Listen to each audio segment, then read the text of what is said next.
Pemprov Bali membantah terjadi overtourism atau padatnya wisatawan di Bali dengan dalih jumlah wisatawan masih lebih rendah dibanding sebelum pandemi.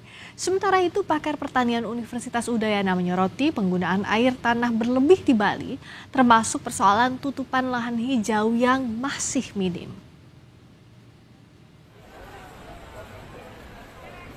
Padatnya wisatawan di Bali menjadi sorotan. Wisatawan memang berdampak pada pendapatan pemerintah dan warga setempat, tetapi juga memunculkan sejumlah persoalan. Persoalan sampah dan pembangunan di bagian selatan Bali kini menjadi sorotan. Fenomena padatnya wisatawan atau overtourism dianggap memengaruhi kualitas hidup warga setempat maupun pengalaman turis yang berkunjung. Namun, Kepala Dinas Pariwisata Provinsi Bali membantah telah terjadi overtourism di Bali. Kalau dilihat dari jumlah kunjungan dan jumlah kamar tersedia, termasuk tingkat hunian kamar, Bali belum dikatakan overtourism, tetapi kalau dilihat beberapa titik-titik kawasan mungkin perlu ada kajian yang lebih mendalam untuk menjawab overtourism ini. Berapa sih sebenarnya Bali butuh wisatawannya, berapa sih Bali butuh kamar yang tersedia ini dengan jumlah kamar sekian, berapa kendaraan yang ada ini apakah mempengaruhi dan sebagainya. Itu yang perlu dibuatin carrying capacity. Kunjungan wisatawan domestik di Bali mengalami pasang surut akibat pandemi. Di 2019, angkanya mencapai 10,5 juta wisatawan, sempat turun menjadi 4 juta wisatawan pada saat pandemi, tetapi naik lagi menjadi hampir 10 juta wisatawan pada tahun lalu. Seperti halnya wisatawan domestik, kunjungan wisatawan mancanegara juga terpengaruh akibat pandemi. 6,2 juta wisatawan pada 2019 merosot drastis pada 2021 dan naik menjadi 5,2 juta wisatawan pada 2023. Angka kunjungan wisatawan baik domestik dan mancanegara pada 2023 jumlahnya hampir setara dengan wisatawan pada 2019 sebelum pandemi. Guru Besar Fakultas Pertanian Universitas Udayana, Niluh Kartini menyoroti alih fungsi lahan di Bali akibat meningkatnya wisatawan. Kartini menyebut persoalan air sudah dirasakan sejak 2011 selain persoalan tutupan lahan hijau di Bali. Kartini menyebut penggunaan air tanah berlebih saat ini menjadi potensi masalah serius di Bali. Karena Bali itu kan kecil, jadi pariwisata itu kan harus daya dukungnya kan air. Nah, sedangkan 2011 kita sudah defisit air. Dan dari buku catatan tentang tutupan lahan dari Kementerian Lingkungan Hidup dan Kehutanan, Bali hutannya hanya ditutupi tanaman cuma 18%. Dari seharusnya 30% kan hutan itu, dari Bali kan hanya 23%, dari 23% itu hanya 18% tertutupi. Ini dengan tingginya pariwisata yang datang sekarang, yang mass tourism, jadi mungkin kualitas ininya tidak begitu bagus. Nah, ini kan sampah, kebutuhan air, jadi akan meningkat. Nah, sedangkan Bali kan nih sampahnya kan masalah besar kan. Meski belum diklaim sebagai overtourism oleh pemerintah Provinsi Bali, persoalan daya dukung juga perlu mulai diantisipasi. Pemerintah setempat mengeklaim sudah mengimbau wisatawan tidak hanya mengeksplorasi wilayah selatan Bali. Tim Liputan, Kompas TV. Pemerintah Provinsi Bali membantah overtourism atau padatnya wisatawan, meski di satu sisi mengaku belum memiliki data daya dukung untuk wisatawan. Lalu apa yang harus diantisipasi untuk kompleksnya persoalan akibat wisatawan di Bali termasuk untuk daya dukung lingkungan? Kami bahas bersama Kepala Dinas Pariwisata Provinsi Bali, Cok Bagus Pemayun. Bergabung juga Ibu Niluh Kartini, Guru Besar Fakultas Pertanian Universitas Udayana. Selamat malam Pak Kadis, Bu Kartini. Selamat malam. Selamat malam. Selamat malam semuanya. Selamat malam. Terima kasih sudah hadir Ibu Bapak. Saya ke Pak Cok Bagus dulu. Kalau diklaim belum memiliki overtourism, tapi kalau kita lihat data daya dukungnya juga masih dikaji sampai sekarang. Nah, data daya dukung lingkungan ini kapan akan dibuat, diumumkan dan juga bisa dikaji agar permasalahan overtourism ini tidak terjadi? Kalau klaim dari Pemprov Bali kan belum sampai di angka overtourism, Pak Kadis. Mohon di-unmute dulu, Bapak.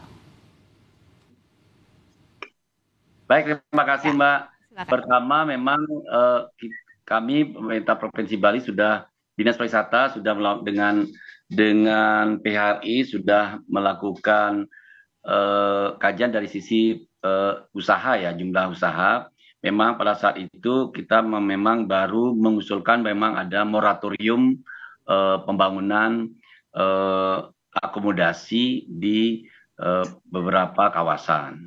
Tentu itu hanya usulan itu, sampai sekarang memang belum ada tindak lanjutnya. Itu bagian daripada bagaimana kita mengantisipasi.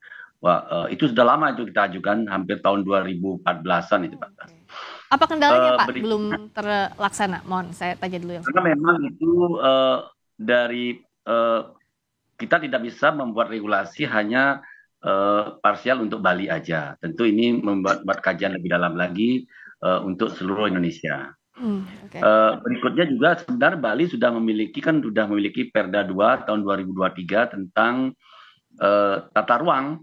Ada 18 kawasan namanya KSPNDK, kawasan pariwisata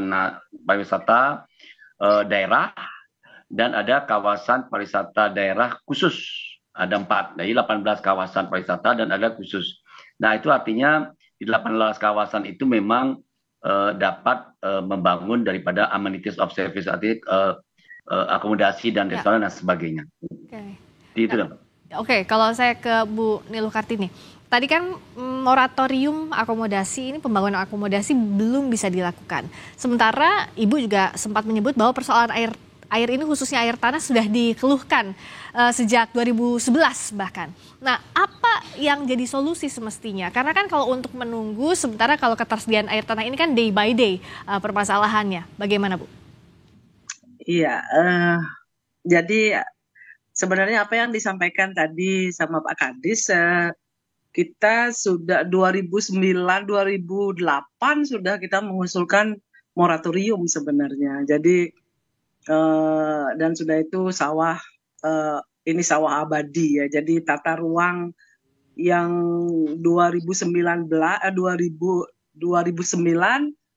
nah itu sebenarnya kita usulkan waktu itu untuk tata ruang itu menjadi tetap gitu loh, tidak berubah-ubah. Karena apa? Karena keselamatan air, pangan, dan energi itu akan sangat tergantung dengan tata ruang ya. Jadi, Bali seharusnya tata ruang itu menjadi sebuah acuan yang tidak pernah berubah. Jadi Bali itu kan satu kesatuan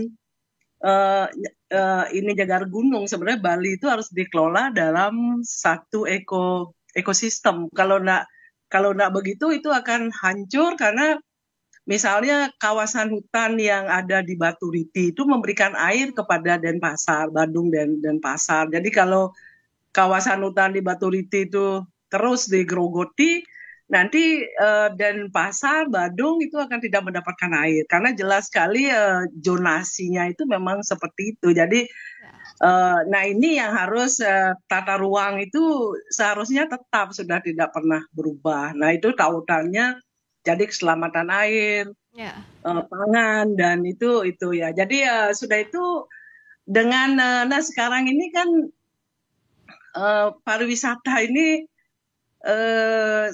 kan tidurnya di Badung, terus mereka kan kunjungannya ke masing-masing kabupaten. Nah ini kan, ini yang sebenarnya kalau Bali ini dalam satu kesatuan ekosistem, jadinya negara gunung, leluhur kita sudah memberikan hal yang luar biasa, berarti berbagi gitu loh. Jadi misalnya seperti Bali ya tetap sebagai penyangga, ya sudah itu yang kawasan yang mana dikembangkan gitu. Nah ini sekarang kan masalah sampah belum bisa diselesaikan. Jadi terus alih fungsi lahan 600 hektar itu untuk sawah saja, 600 sampai 1.000 hektar per tahun. Sudah itu air tanah per kita kan air tanah cekungan air tanah Bali itu kan cuma ada antara ini dan Denpasar dengan Tabanan yang besar. Sudah itu ada di Tejakule.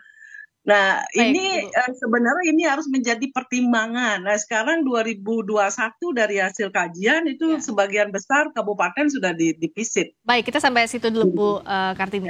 Nah, Pak Cok Bagus, ini masalahnya komprehensif. Semestinya ada pengelolaan sebagai satu ekosistem, tapi apa yang jadi permasalahan? Karena kalau regulasinya belum diteken, artinya kan pembangunan terus-menerus ini akan terus terjadi, sementara daya dukung lingkungan juga semakin menurun.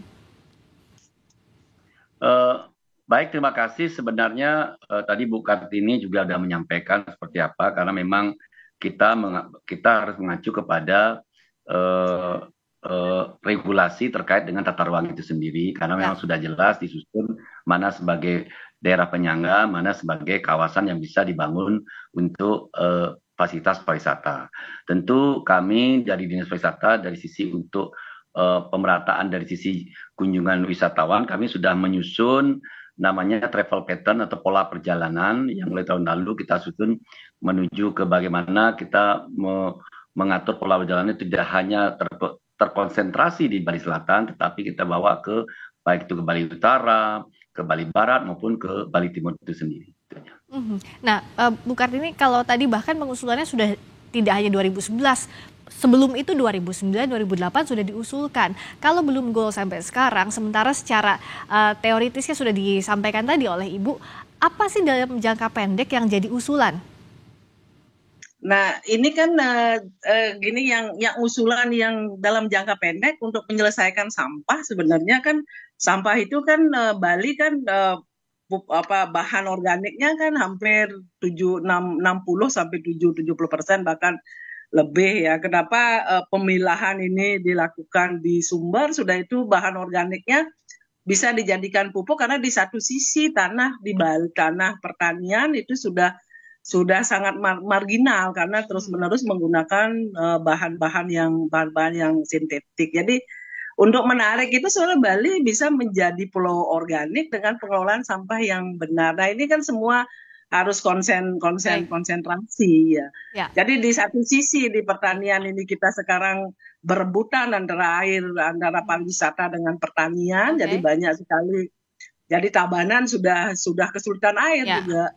Ya, yang tadinya kan Tabanan kan tidak pernah kesulitan air. Ya, ini problemnya terjadi sekarang sudah terlihat begitu ya, Ibu ya, dan ini ya, sudah mengalami. Kemudian kami mengelola 23 hektar di Tabanan. Itu kita tidak dapat air karena di hilir. Jadi airnya ini kan menjadi serai. Baik, Bu Kartini, ini yang harus jadi perhatian betul dan harus diselesaikan, karena bagaimanapun juga Bali bergantung pada pariwisatanya. Terima kasih banyak Pak Kadis, Pak Cok Bagus Pemayun, terima kasih Ibu Niluh Kartini, terima kasih atas waktunya di Sapa Indonesia Malam. Selamat malam. Selamat malam.